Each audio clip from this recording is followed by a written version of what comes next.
Ikan water atau yang bisa disebut dalam bahasa Inggris sebagai spotted bob merupakan jenis ikan kecil yang memiliki ukuran rata-rata berkisaran 5 sampai dengan 10 cm saja.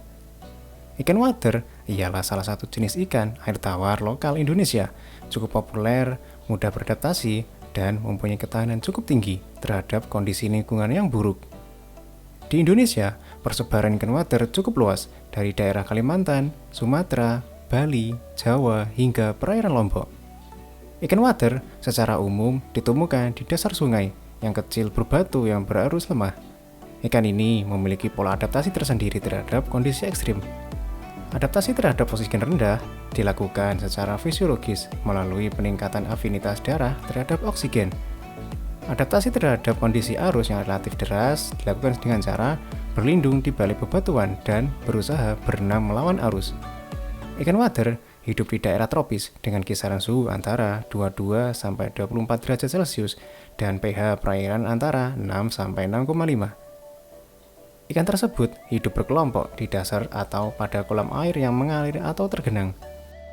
Water ini juga membutuhkan ruang untuk berenang bebas, walaupun secara umum merupakan ikan yang relatif tenang dalam pergerakannya. Ikan kecil ini memiliki ciri yang cukup mudah dikenali. Di antaranya, adanya garis belang yang berwarna kehitaman serta berbentuk memanjang, mulai dari ujung operkulum hingga pangkal sirip ekor.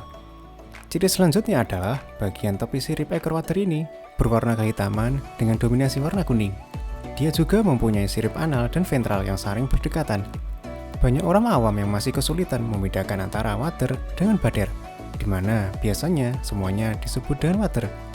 Padahal ada spesies lain yang sudah berbeda marga, yaitu bader. Ikan water merupakan famili Cyprinidae, pada umumnya pemakan segala. Makanannya berupa jasad hewan atau tumbuhan yang biasanya hidup di dasar perairan. Hewan dasar tersebut seperti cacing, siput, dan lain-lain. Ikan water di alam liar memakan semua makanan yang telah disediakan oleh alam. Ia juga memakan berbagai jenis makanan seperti telur ikan lainnya, lumut, dan berbagai jenis serangga air. Ikan ini termasuk dalam ikan yang rakus karena ia juga memakan telur ikan kecil lainnya yang ada di perairan. Ikan water makan dengan cara mengambil lumpur, menghisap bagian-bagian yang dapat dicerna, dan sisanya akan dikeluarkan. Kebiasaan makan ikan water ini adalah dengan mengaduk dasar kolam, termasuk dasar pematang untuk mencari jasad-jasad organik. Oleh karena itu, dijuluki sebagai bottom feeder atau pemakan dasar. Di alam, danau, atau tempat sungai hidupnya, ikan ini hidup menepi sambil mengincar makanan berupa binatang kecil yang biasanya hidup di lapisan lumpur tepi danau atau sungai. Ikan water bersifat litofil yang memijah di sisi sungai yang dangkal dengan dasar berkerikil. Mereka akan melakukan migrasi pemijahan ke arah hulu sungai yang jernih dan dangkal dengan dasar berbatu atau berpasir. Selama musim pemijahan, indukan ikan water banyak berkumpul di daerah pemijahan pada malam hari.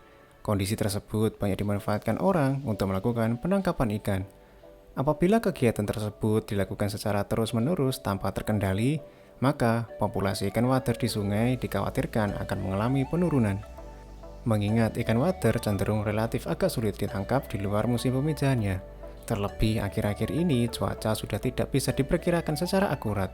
Oleh karena itu, diperlukan suatu upaya pengelolaan sumber daya ikan ini agar pemanfaatannya dapat lestari dan berkelanjutan.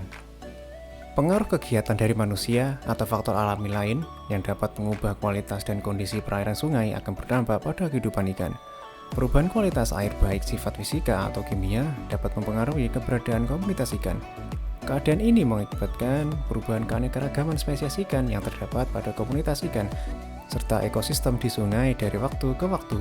Keanekaragaman spesies suatu area dipengaruhi oleh faktor substrat yang tercemar, kelimpahan sumber makanan, kompetisi antar spesies, gangguan, dan kondisi lingkungan sekitarnya, sehingga spesies yang mempunyai daya toleransi tinggi akan bertambah.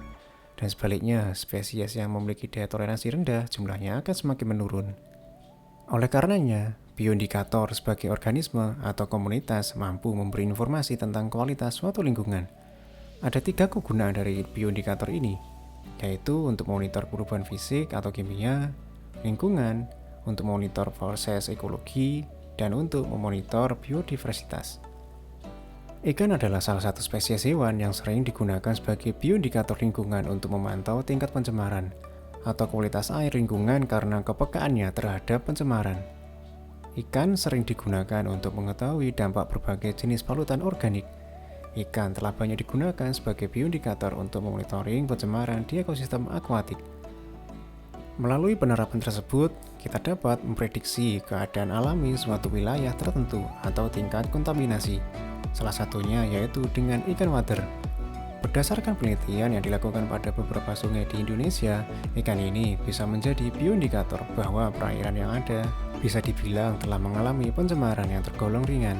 Karena ikan wader masih bisa mentolerir kondisi air yang minim oksigen dan sedikit terkontaminasi oleh limbah. Jika pencemaran berat yang terjadi, maka ikan wader tidak akan bisa hidup.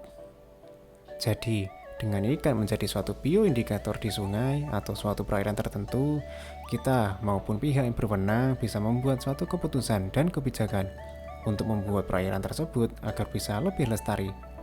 Bukan hanya kita, kuantitas dan kualitas air yang baik sangat didampakkan oleh manusia untuk berbagai kebutuhan hidup sehari-hari. Misalnya untuk kebutuhan domestik, keperluan industri, untuk kebersihan, maupun untuk keperluan pertanian, dan lain sebagainya. Selain tentunya, ikan wader sering dimanfaatkan sebagai objek pancingan dan lauk pauk di atas piring. Terima kasih ikan wader.